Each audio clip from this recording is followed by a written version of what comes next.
Bonjour, donc nous sommes au week-end de la liberté, 8e du nom, et là donc ce week-end se termine, nous sommes dimanche midi, ça a été un travail non-stop depuis vendredi matin, et je suis avec le président du cercle Frédéric Bastiat, Patrick de Casanova, organisateur de cette manifestation qui cette année a été particulièrement réussie. Félicitations. Alors, on va voir deux petites choses. La première, Patrick on va parler quelques secondes de la conférence qu'il vient de donner, puisque la dernière conférence, c'est Patrick qui l'a animée, et cette conférence, elle était en fait sur cette chose absolument stupéfiante, c'est à quel point Frédéric Bastiat, 1850, est contemporain dans sa pensée. C'est absolument extraordinaire, et ça c'est formidable quand même. Ça c'est exceptionnel, ça. Alors c'est exceptionnel, et c'est pour ça qu'il est particulièrement dommage que les Français, dont Frédéric Bastiat fait partie, puisque c'est un philosophe et un économiste français, ne le connaissent pas davantage. Parce que comme j'ai dit dans la fin de ma conférence, il a une pensée extrêmement cohérente. C'est-à-dire, et là, l'autre avantage qu'il a, c'est que je pense qu'il connaît bien l'esprit de la culture française, et l'esprit français, la culture française, à mon avis, se poursuit, et nous sommes les enfants du 19e siècle, mais les bases de notre culture existent et sont toujours permanentes, et c'est pour ça que Frédéric Bastiat colle particulièrement bien à notre esprit. Alors ce qui est dommage, c'est qu'il ne soit pas plus connu que ça en France. Il est très connu à l'étranger, mais par contre il n'est pas connu en France. Et tu sais, je pense que c'est parce que quand même ce qu'il dit il y a donc plus de 150 ans n'est pas à l'avantage des hommes de l'État. Alors ce qu'il dit n'est pas à l'avantage des hommes de l'État. Parce que c'est eux qui commandent, évidemment c'est un peu normal qu'on n'en parle pas. Frédéric Bastiat a toute sa vie combattu ce qu'il appelait la spoliation légale. La spoliation légale, c'est quand il y a un groupe d'hommes, on appelle les hommes de l'État, qui sont les hommes de l'État, qui s'emparent du pouvoir et qui se permettent de prélever légalement, mais sans leur accord, des sommes, voilà. L'énergie des hommes, bien sûr. L'énergie des hommes, alors l'énergie des hommes, ça peut être soit des sommes, des espèces, c'est la spoliation fiscale, ça peut être leur bien, leur énergie intellectuelle, etc., bien sûr. Voilà, absolument. Et puis c'est leur propriété, ou leur liberté tout simplement, parce que il faut savoir que nous vivons dans une société qui est extrêmement réglementée, bien sûr, bien sûr. Et que chaque règlement porte à la propriété. Mais dans l'exposé que tu as fait, qui était tout à fait excellent, on se bat contre des moulins, parce que Pascal Salin, que j'aime beaucoup, qui est un homme merveilleux, emploie souvent le mot abstraction. Et je pense que le peuple, c'est une abstraction, et l'État, c'est une abstraction. Ce sont des choses, si tu veux, qui nous sont communes quand il y a un besoin. C'est-à-dire que le peuple est capable de se réunir quand il est attaqué, c'est un besoin. Il est capable de se réunir pour faire des grandes choses, c'est un besoin. Le reste du temps, on aspire à être nous-mêmes. Donc, si tu veux, la notion, le mot peuple, le peuple n'est pas une personnalité morale. Voilà. Ce qu'il faut savoir, c'est que le peuple et l'État ne sont pas des personnalités morales comme une société. Une société commerciale, une association, c'est une association morale parce que c'est des gens qui se regroupent avec un but commun. Un ensemble aussi peu homogène qu'un pays comme la France, on est 60 millions, on ne se ressemble pas les uns les autres, ne peut pas avoir un intérêt sociétal commun. Donc il ne peut pas y avoir une propriété morale. Donc il n'y a que des... C'est en cela que Bastiat a raison quand il demande un État simplement régalien, c'est-à-dire qu'il y a des postes où l'on a un intérêt commun à être ensemble, et le reste du temps, notre intérêt, c'est d'être nous-mêmes. Bien sûr, et ça tu l'as parfaitement démontré, et c'était très agréable. Donc, félicitations pour cette conférence de ce matin au pied levé, puisque tu as été obligé de remplacer un conférencier qui malheureusement n'est pas venu. Bon, donc alors maintenant parlons de cette manifestation qui est merveilleuse. Alors je ne peux pas te demander si elle est merveilleuse, parce que c'est pas toi qui vas pouvoir le dire, c'est donc moi qui prends le crachoir. Donc il faut que vous sachiez que ça se passe d'abord dans un très joli hôtel, dans une jolie ville. Moi je n'ai pas le temps de la voir, on n'a pas beaucoup de temps là-bas, parce que Patrick est un homme d'action, ce qui fait qu'il y a une conférence toutes les 1h30, 2 heures, et puis il y en a même pendant le repas. Donc ce qui fait que quand même, on a vu 12 conférenciers en l'espace de... Ça commence le vendredi à midi, ça finit le dimanche à midi, c'est-à-dire 48 heures en quelque sorte. En 48 heures, on voit 12 conférenciers. Puis on dort au milieu quand même. Bon, donc si vous voulez, mais ces conférenciers sont tous liés d'une part par Bastia, parce que ce sont tous des gens qui sont d'un niveau intellectuel et qui ont une grande culture et qui donc connaissent Bastia, et ils sont après portés par cette idée du libéralisme, quoi. Donc c'est merveilleux, il y a une alchimie quand même qui est merveilleuse, et tu as quand même... Alors, tu voudrais avoir plus de monde quand même. Oui, je voudrais avoir plus de monde. Juste une petite correction. Cette année, il y avait 9 conférenciers, parce qu'il y avait un témoignage exceptionnel qui est celui de Bogdan Nicolas Cossin que tu as filmé. Oui, alors on réunit un nombre significatif de conférenciers. Alors ils connaissent Bastia, mais ils ne sont pas tous libéraux au sens de Bastia. C'est-à-dire qu'ils pensent tous que l'État devrait avoir un rôle moins important, que les individus devraient avoir davantage de responsabilités dans la gestion de leur vie privée en particulier, leur vie économique, mais ils ne sont pas tous libéraux au sens Bastia. Mais ce n'est pas très grave parce qu'il y a quand même un certain idéal de liberté individuelle, de responsabilité individuelle qu'ils portent tous. Parce que tu faisais allusion tout à l'heure aux réalités concrètes, il faut bien savoir que la seule réalité concrète, ce sont les individus. Les individus, ça s'appelle l'individualisme méthodologique, c'est les individus qui sont des réalités concrètes. Les États ne sont pas des réalités concrètes. Ça, c'est une chose. Oui. Alors, pour pouvoir, il faut que les personnes, les Français, comprennent bien le sens de la démarche de Frédéric Bastiat. C'est pour ça que nous souhaitons être plus nombreux. Le but du cercle, c'est de faire connaître la pensée de Frédéric Bastiat. La pensée de Frédéric Bastiat est une pensée qui met en avant la liberté individuelle et surtout le respect de l'individu. C'est-à-dire qu'on ne porte pas atteinte à ses droits individuels qui sont la propriété, la liberté et la personnalité. Même un État, légalement, ne peut pas le faire. Alors, plus en France, comme les Français se tournent chaque fois qu'il y a un problème vers l'État, alors les hommes politiques sont des malins parce qu'ils disent oh là là là là, les Français se tournent toujours vers nous, oh là là là là, il faudrait qu'ils prennent la responsabilité. Mais en fait, ils sont bien contents que les Français se tournent vers eux, parce que si jamais les Français se disent oui, nous sommes dans la difficulté, mais c'est la faute aux hommes de l'État, là, ils commencent à mûrir. Tandis que les hommes de l'État, ils devraient leur donner une vraie responsabilité. En disant, vous n'êtes pas content de nous, ok, on vous laisse la liberté, choisissez. Mais c'est pas ce qu'ils font. Ils vous disent, bon, on va vous modifier un petit peu quelques réglementations, on va vous changer une loi, en général on vous en met une couche de plus, une couche de plus de loi, hop, on fait une taxe de plus parce qu'il faut faire payer quelqu'un pour financer le système de protection légale et on le fait. Donc, pourquoi est-ce qu'il faut que nous soyons plus nombreux? Parce que cette philosophie de liberté et de responsabilité individuelle n'est pas connue et n'imprègne pas la société française. Tout le monde le regrette, mais elle n'imprègne pas la société française.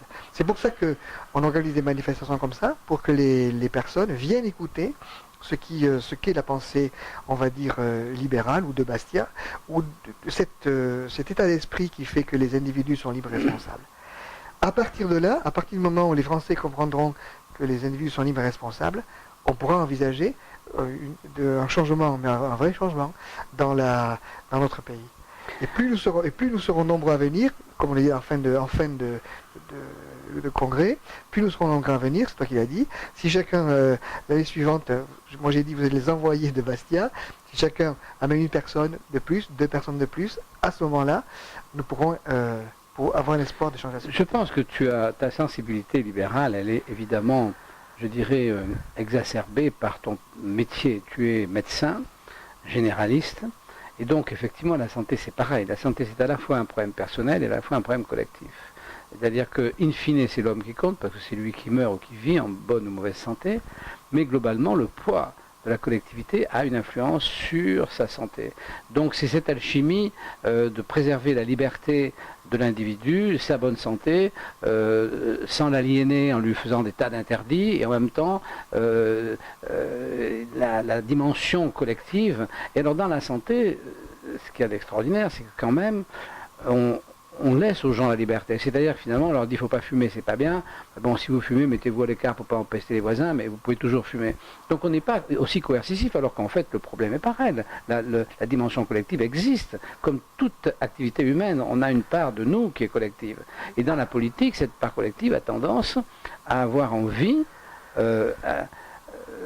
d'oppresser, carrément, oui, d'oppresser. Et on retrouve ça aussi dans la santé dite publique, c'est-à-dire qu'il y a deux santés, il y en a une libérale et une publique, et dans la santé publique, on a tendance à faire passer la collectivité avant l'individu, alors que dans la santé libérale, on fait quand même passer l'individu avant la collectivité. Oui, c'est un grand débat, on aimerait bien gagner, bien sûr, on aimerait bien gagner, mais on est face à une intoxication intellectuelle à travers les outils que possèdent les gouvernants, soit auprès de la jeunesse d'une part, soit par l'instruction, soit sur les adultes à travers l'information, la maîtrise de l'information. C'est vrai qu'on est isolé parce qu'ils ont des moyens qu'on n'a pas. Alors le fait, dans les couloirs du Congrès, j'écoutais les conversations, c'est vrai qu'il y a beaucoup de personnes qui se découragent en disant on n'y arrivera jamais parce que le système étatique français est beaucoup trop puissant et nous sommes beaucoup trop petits pour le renverser.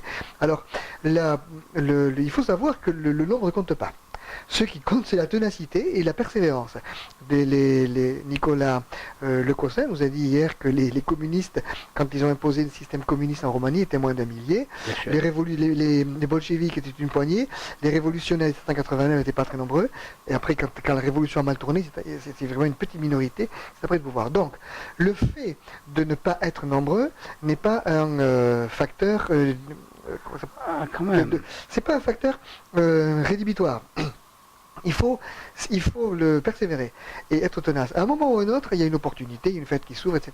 Oui, mais tu oublies une dimension, excuse-moi de te couper, Patrick, tu oublies une dimension, c'est que, effectivement, Staline, il était très peu nombreux, c'était une bande de voyous. Mao Tse-tung, il a été ridiculement, la longue marche, ils étaient une petite poignée de rien du tout. Mais le problème, c'est qu'ils avaient des fusils. Donc, si tu veux, quand tu as les fusils, tu peux ne pas être nombreux. Mais quand tu n'as pas les fusils, que tu as que ta bonne foi, là, tu ne peux pas multiplier le nombre sans avoir convaincu. C'est plus compliqué que de fusiller. C'est pour ça que la pensée libérale, dont on dit beaucoup de mal, est à mon avis, la seule pensée qui est profondément morale et juste et altruiste. Parce qu'on ne convainc personne par la force. On ne contraint personne. Alors c'est difficile. Mais c'est pour ça que pour cette mission, les missionnaires de Bastia, il faut être persévérant et tenace.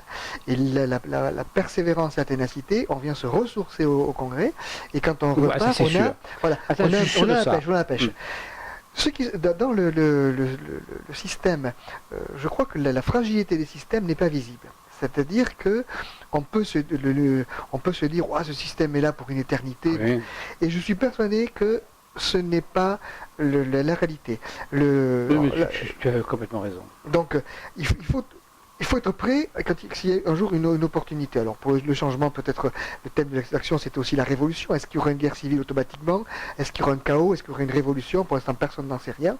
Mais ce qu'il y a, c'est qu'il faut être prêt à avoir une solution alternative pour éviter le chaos ou la guerre civile. À la dernière révolution, les libéraux, ils ont été marrons.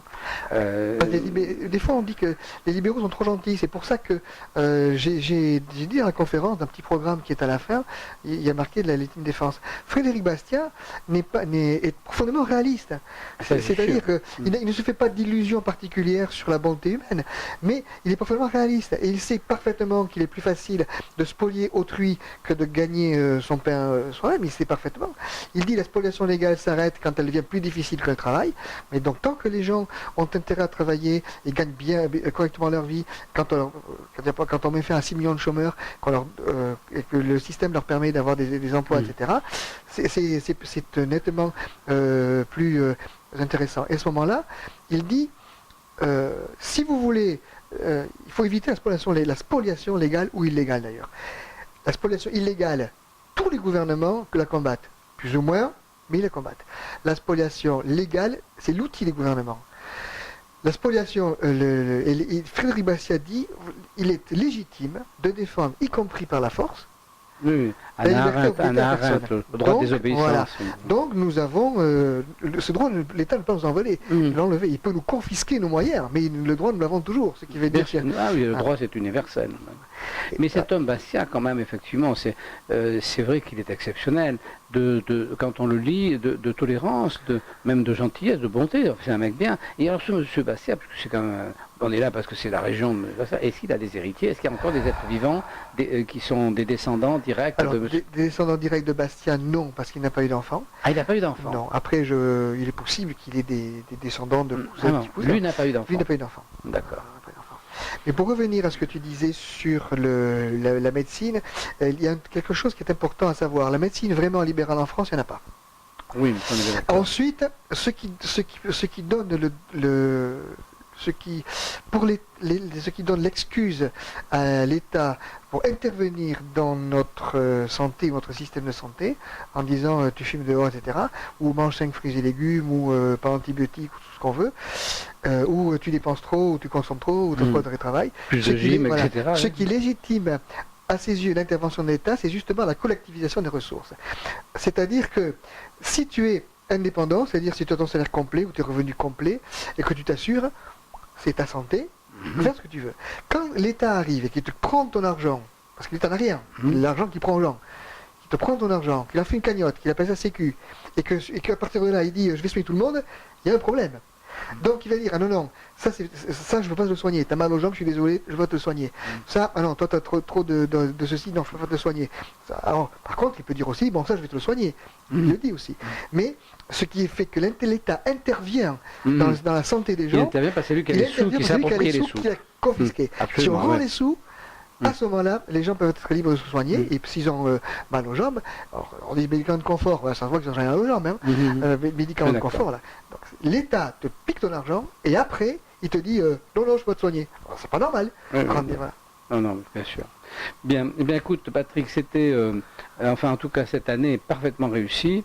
J'espère que l'année prochaine, il y aura plus de moi. Je vais tenir mon engagement, je vais amener quelqu'un. J'ai dit, il faut que chacun amène un autre. Voilà. Moi, je vais amener 2 personnes, parce que je vis avec mon épouse. Donc, on va venir à 4 l'année prochaine, ça, je vais le faire. Et puis, on souhaite longue vie à ce cercle. Donc, n'hésitez pas à aller régulièrement sur le site qui va être modifié. Oui, nous allons faire un nouveau site plus convivial. C'est-à-dire qu'on pourra avoir des échanges et puis nous allons mettre des photos. En fait, on a transféré déjà tout l'ancien site sur le nouveau, mais comme il est plus moderne et plus convivial, alors, il y a des photos, plus de photos. Et donc, il faut mettre des photos à tous les articles, comme il y a 200, 300 articles sur le site. Ça fait beaucoup de boulot. D'accord. Donc, le site va être amélioré. Je pense que si vous sentez une âme de libéral, effectivement, Picasso disait les hommes sont tous égaux sauf les tenaces. Donc, la ténacité fait partie dans votre organisation et dans votre ténacité. Prenez en compte Bastia, parce que c'est pas n'importe qui, lisez-le, et puis ensuite venez ici, parce que je pense que les bénévoles qui organisent un effort libéral autour de la pensée de Bastia sont des bénévoles sincères, et passer un week-end ici, c'est vraiment un grand moment de plaisir. On y fait des connaissances de gens qui sont tous très ouverts, évidemment, sinon si on ne peut pas être libéral et pas ouvert. Hein. Ouais. Donc c'est un très beau moment, et je trouve que il n'y a pas longtemps que je viens, comme je l'ai dit, j'ai pas la légitimité pour porter un jugement, mais depuis que je viens, je vois que c'est sans cesse en progrès, y compris dans la structuration de la pensée, y compris dans la structuration matérielle de la manifestation. Donc moi je pense que dans quelques années, moi je suis un peu trop vieux pour le voir, mais dans quelques années, je pense que cette manifestation sera quelque chose de très important nationalement. Moi j'y crois vraiment, je pense que c'est là que les gens qui croient au libéralisme viendront s'exprimer. Parce que pour l'instant, ils sont un peu en ordre diffus, mais je pense que c'est là qu'ils viendront, parce qu'il y a une force, bénévole de gens qui font ça par passion intellectuelle, et ça se trouve pas partout. Et donc quand c'est quelque part, on le déniche, et les gens vont le dénicher à Dax, il ne faut pas que tu t'en ailles. Non, mais on va continuer, Henri, on va continuer. Allez, au revoir et à bientôt.